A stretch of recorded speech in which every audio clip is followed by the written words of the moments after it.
नमस्कार, Trinetra live news में आपका स्वागत है। और अब देखिए क्राइम से जुड़ी एक बड़ी खबर। रेवाड़ी जिले के एक गांव में 3 अप्रैल 2025 की रात्रि को चोरों ने एक घर में घुसकर महिलाओं को निर्वस्त्र कर चोरी की घटना को अंजाम देने के मामले में पुलिस ने कामयाबी हासिल करते हुए 2 लोगों को गिरफ्तार कर मामले का पटाक्षेप कर दिया है। और अब देखिए खबर विस्तार से। रेवाड़ी जिला पुलिस उप अधीक्षक डॉक्टर रविंद्र सिंह के कार्यालय में पुलिस के घेरे के बीच खड़े यह शातिर वो चोर हैं जिन्होंने करीब 4 महीने पूर्व रेवाड़ी जिले के एक गांव में घर में घुसकर महिलाओं को निर्वस्त्र कर बंधक बनाकर चोरी की घटना को अंजाम दिया था। पुलिस अधीक्षक डॉक्टर रविंद्र सिंह ने पत्रकार वार्ता में बताया कि 3 अप्रैल 2025 को एक शिकायत थी जिसमें अज्ञात चोरों ने घर में घुसकर चोरी करने और महिलाओं को निर्वस्त्र कर वीडियो बनाने और शिकायत करने पर वीडियो वायरल करने और जान से मारने की धमकी देने की शिकायत थाना सदर में पीड़ित परिवार की ओर से दी गई थी। इस घटना में पुलिस जहां शुरू में शिकायतकर्ता की शिकायत पर संदेह कर रही थी, परंतु जब इस मामले में पुलिस को पटना से जुड़े सबूत मिलने पर जांच को आगे बढ़ाया तो पुलिस के हाथ घटना को अंजाम देने वाले चोरों तक आखिर पहुंच गए और इस घटना में शामिल 2 आरोपियों को गिरफ्तार कर लिया है। पुलिस उप अधीक्षक डॉक्टर रविंद्र सिंह ने इस घटना में शामिल 2 लोगों की गिरफ्तारी के बाद उन्होंने पत्रकार वार्ता में चोरों को कहां से कैसे गिरफ्तार किया, कितने लोग इस घटना में शामिल हैं और कहां के रहने वाले हैं, देखिए रिपोर्ट। 2025 शुरू करें।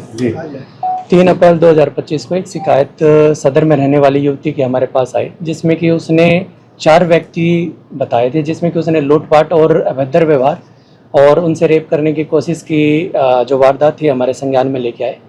उसके बाद हमने कंप्लेंट की, शिकायत की जो इंक्वायरी थी करते हुए हमने एफआईआर लॉन्च की। एफआईआर जो हमने लॉन्च की मुख्यतः रेप की धाराओं में, लूटपाट की और धमकी देने की धाराओं में की थी। उसमें हमने एक टीम गठित की थी हमारे सुमेर इंस्पेक्टर सीआईए इंचार्ज के नेतृत्व में, जिसमें कि काफ़ी लंबे टाइम से वो इस वारदात को डिस्क्लोज करने में लगे हुए थे। और इसमें आखिरकार हमें कल लगभग 27 जुलाई को हमें सफलता हाथ लगी, जिसमें कि जो 2 मुख्य आरोपी हैं, नंबर 1 तो है इसमें संजू महेंद्रगढ़ का और एक राम बाबू है राजस्थान का। 2 आरोपी हमें हाथ लगे हैं जिनकी पूछताछ में प्राइमा फेसी अभी प्रथम दृष्टया जो सामने आया है, इनकी जो मोडस ऑपरेंडी है, पहले भी आपराधिक रिकॉर्ड ऐसे ही रहे हैं। इन्होंने घर में घुस के जो औरतें थी घर में उनको बंधक बनाया, उनके साथ अभद्र व्यवहार किया और लगभग 22 तोले के करीब जो सोना है शिकायतकर्ता ने लिखवाया है वो लूटपाट की।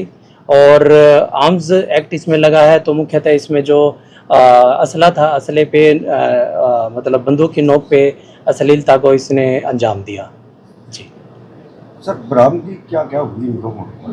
देखिएगा, अभी इनको अरेस्ट किया है, अभी इनका रिमांड लिया जाएगा। रिमांड के दौरान इनसे पूरे हालात हैं जो पूरा इनके वारदात को अंजाम दिया उसकी मोडस ऑपरेंडी है, वो अभी पूछताछ में आएगी आगे। उसके दौरान ही जो भी इनके रिकवरी वगैरह है जो होगी वो हम आपको अवगत कराएंगे। अभी तक 2 इस घटना में कैसे वहां पहुंचे, किस तरह से रहा? जी देखिएगा, इनके जो मोडस ऑपरेंडी है, पहले भी वारदात राजगढ़ में और ये फरीदाबाद में इन वारदातों का खुलासा भी इन्होंने किया है, लेकिन गहनता से अभी जांच की जाएगी, इनसे पूछताछ की जाएगी और इनसे इन चीज़ों की डिस्क्लोज करवाया जाएगा कि बेसिकली जो वारदात है इन्होंने किस मंशा से अंजाम दिया। क्योंकि अभी जैसे मैंने आपको बताया प्रथम दृष्टया जो हमने सिर्फ इनको अभी अरेस्ट किया है और अभी न्यायालय में पेश किया जाएगा, उसके बाद ही गहनता से जांच करके जो तथ्य आएंगे आपको अवगत कराएंगे। क्या महिलाओं के साथ अभद्रता की है? जी बिल्कुल, राजगढ़ और फरीदाबाद की जो मैं आपको वारदात बता रहा हूँ उसमें सेम ही मोडस ऑपरेंडी थी, जिसमें कि महिलाओं के साथ भी अभद्रता का व्यवहार किया गया था और लूटपाट भी की गई थी। लोगों की संभावना है जुड़े होने की इनके साथ? कितने लोग शामिल थे सर इसमें पूछताछ? इस पूरे मुकदमे में लगभग 5 आरोपी हैं, उनके नाम सामने आए हैं, लेकिन हमें ऐसी आशंका है कि हो सकता है कि कुछ लोग और भी इनके साथ इन्वॉल्व। पुलिस कैसे पहुंची है सर इन तक? देखिएगा, कुछ ऐसे साक्ष्य थे हमारे पास जिनको जुटाते हुए और ऐसे कई साइंटिफिक एविडेंस हमारे पास थे जिनके साथ कनेक्ट एक चेन टू चेन बना के हम इन तक पहुँचे हैं।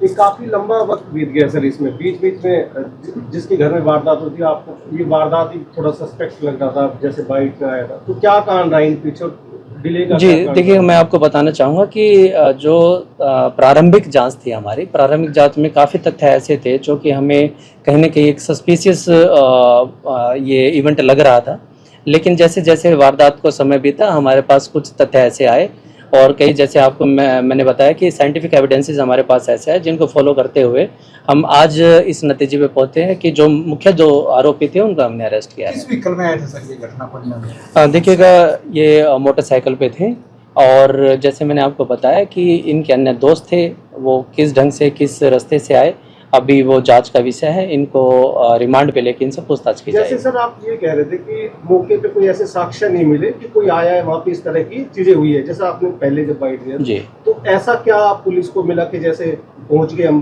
अपराधियों तक पहुंच गए? देखिएगा जो मैंने प्रारंभिक जांच में आपको बताया था उसमें 2-3 सस्पिशियस विषय थे हमारे पास, जिसमें कि एक था कि जो वीडियो बनाई गई थी उनके खुद के फ़ोन से बनाई गई थी जो कि हमारे शिकायतकर्ता थे। वो सबसे बड़ा एक हमारे लिए ऐसा विषय था कि जो पूरे के पूरे घटनाक्रम को एक संदिग्ध बना रहा था। लेकिन उसके बाद काफ़ी चीज़ें साइंटिफिक हमारे कॉल रिकॉर्ड्स और काफ़ी चीज़ें ऐसी आई जिससे कि हमें पता चला कि ये घटना हुई है और उसकी जांच में ही आज हमने 2 मुख्य आरोपियों का अरेस्ट किया है। कंप्लेनेंट ने सर 7 से 8 बंदे बताए थे कि 7-8 आदमी आए थे। जी, इसके बारे में जैसे मैंने आपको बताया कि अभी 2 मुख्य आरोपी हमने पकड़े हैं, बाकी इनकी पूछताछ में जितने भी व्यक्ति होंगे उनका अरेस्ट ये किया संजू जाएगा। महेंद्रगढ़ में कहाँ से रहने वाला है? गागड़वास। बेसिकली ये गागड़ावास का रहने वाला है महेंद्रगढ़। तो क्या पहले भी इसने 2 मुकदमे जो किए हैं उसके अलावा इसका कोई ऐसा कोई चीज इसकी क्रिमिनल? जी बिल्कुल, इसके खिलाफ पॉक्सो एक्ट के और रेप के मुकदमे 2 मुकदमे अभी हमारे सामने जांच में निकल के आए हैं। और इसके अलावा जो राम बाबू है उसके ऊपर लूट के और आर्म्स एक्ट के पर्चे दर्ज हैं और अभी जांच जारी है। आगे जैसे ही जांच में तथ्य होंगे आपको अवगत